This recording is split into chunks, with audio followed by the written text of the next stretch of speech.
বন্ধুগণ, এখন আমরা নর্থ বে আইল্যান্ডের মনোমুগ্ধকর সৌন্দর্য পিছনে ফেলে রওনা দিয়েছি ইতিহাসের এক গৌরবময় দ্বীপ রস আইল্যান্ড, বর্তমান নেতাজি সুভাষচন্দ্র বোস আইল্যান্ডের উদ্দেশ্যে। নীল সমুদ্রের বুক চিরে এগিয়ে চলছে আমাদের ক্রুজ। চারিদিকে শুধু নীল জলরাশি, দূরে সবুজে মোড়া ছোট ছোট দ্বীপ, আর আকাশের সঙ্গে সমুদ্রের অপূর্ব মিলন যেন এক স্বর্গীয় দৃশ্যের সৃষ্টি করেছে। সমুদ্রের হাওয়া মুখে এসে লাগছে, ঢেউয়ের ছন্দে দুলছে আমাদের ক্রুজ। এই ছোট্ট যাত্রাটুকুই যেন আন্দামান ভ্রমণের অন্যতম সমুদ্রের অভিজ্ঞতা। চারপাশে শান্ত পরিবেশ আর প্রকৃতির অপরূপ সৌন্দর্য মনকে এক অন্যরকম প্রশান্তিতে ভরিয়ে দেয়। ধীরে ধীরে সামনে ভেসে উঠছে রস আইল্যান্ডের সবুজ গাছপালা। এই ছোট্ট দ্বীপের প্রতিটি কোণ জুড়ে লুকিয়ে আছে শত বছরের ইতিহাস, স্বাধীনতার স্মৃতি এবং প্রকৃতির অনন্য সৌন্দর্য। বন্ধুগণ, এরই মধ্যে আমরা পৌঁছে গেছি সেই ঐতিহাসিক দ্বীপে, যেখানে একসময় ব্রিটিশ শাসনের প্রশাসনিক কেন্দ্র ছিল। আপনারা দেখতে পাচ্ছেন একটি হরিণ দাঁড়িয়ে আছে নির্ভয়ে। এখানে অবাধে ঘুরে বেড়ায় হরিণ ও ময়ূর। মানুষের ভয় না পেয়ে তারা নিশ্চিন্তে চলাফেরা করে, যা এই দ্বীপের সৌন্দর্যকে আরও বাড়িয়ে তোলে। চারিদিকে নীল সমুদ্রের জল, নারকেল গাছ, শান্ত পরিবেশ এবং পাখির ডাক, সব মিলিয়ে এটি এক অনন্য অভিজ্ঞতা। लेफ्ट साइड पे जो दिख रहा है सफाई ऑफिसर का बंगला था सर। राइट साइड पे जो दिख रहा है यहाँ पे टेनिस कोर्ट था। এখানেই ছিল গভর্নরের বাসভবন, গির্জা, hospital, bakery, club, swimming pool, office এবং নানা প্রশাসনিক ভবন। राइट साइड पे देखिए रेड वाला जो घर दिख रहा है ना, मैंने पीछे वालों को नहीं दिखा है तो अभी देख लीजिए। राइट साइड पे जो दिख रहा है सर क्लब हाउस का, ये 3 रूम का डांस रूम बार। সেই সময় রস আইল্যান্ডকে বলা হতো পূর্বের প্যারিস। পরে 1941 সালে ভূমিকম্প এবং দ্বিতীয় বিশ্বযুদ্ধের ঘটনায় এই দ্বীপ ধীরে ধীরে পরিত্যক্ত হয়ে যায়।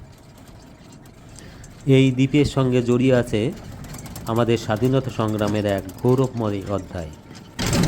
साइड पे जो खंडर दिख रहा है सर, अंडमान एंड निकोबार का सेकंड जेल था। पहला जेल जो है वाइपर आइलैंड पे था, चेन की जंजीर से बांध के, और उसके बीच में जो आयरन के स्टिक डाल दिया जाता था, उस वजह से उनका जो है 2 दिन के अंदर अंदर मौत हो जाता था।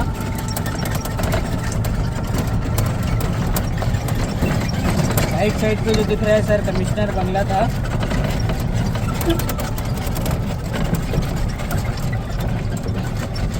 दिख रहा है पहले का चर्च था, और अभी जो है यहाँ का पावर हाउस है। ये अभी गोटा रोसारेट में यही करेंट सप्लाई होता है, डीजल और सोलर से चलता है सर।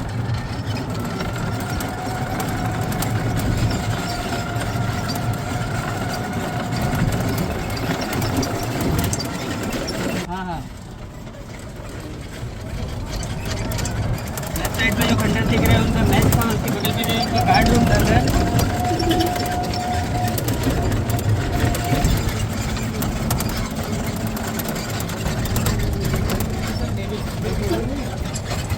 राइट साइड में जो दिख रहा है सोल्जर बैरिक था, ट्रूप बैरिक।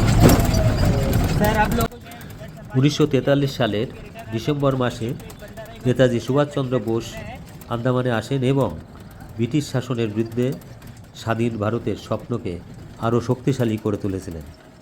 তার স্মৃতির প্রতি শ্রদ্ধা জানিয়ে 2018 সালে রস আইল্যান্ডের নাম পরিবর্তন করে রাখা হয় নেতাজি সুভাষচন্দ্র বোস আইল্যান্ড। দ্বীপের বিভিন্ন ধ্বংসাবশেষ ঘুরে দেখতে দেখতে মনে পড়ে যায় সেই সময়ের কথা, যখন এখানেই চলতো প্রশাসনিক কর্মকাণ্ড, অফিসের ব্যস্ততা এবং অভিজাত জীবনযাত্রা।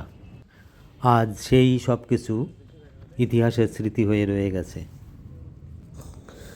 বর্তমানে দ্বীপে একটি আকর্ষণীয় লাইট অ্যান্ড সাউন্ড শো এরও আয়োজন করা হয়, যেখানে আলো, শব্দ ও বর্ণনার মাধ্যমে দ্বীপের ইতিহাসকে জীবন্ত করে তোলা হয়। আপনি যদি আন্দামান ভ্রমণে আসেন তাহলে এই দ্বীপ অবশ্যই আপনার ভ্রমণের তালিকায় রাখবেন।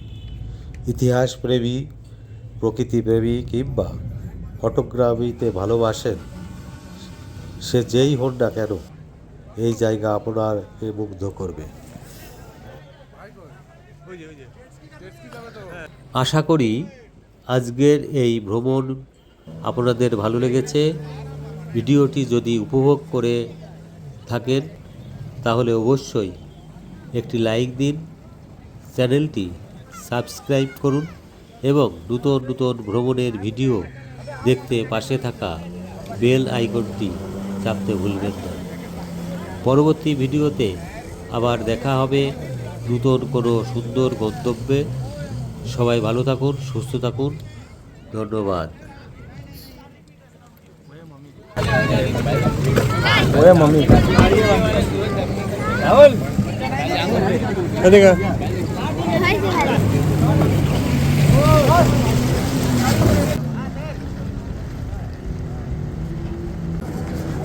ওখান হোটেলে যাবো। আমার কোথায় কি কোথায় যাবো বলতো? আর কালকে আর কিছু না, এমনি রাত্রিবেলা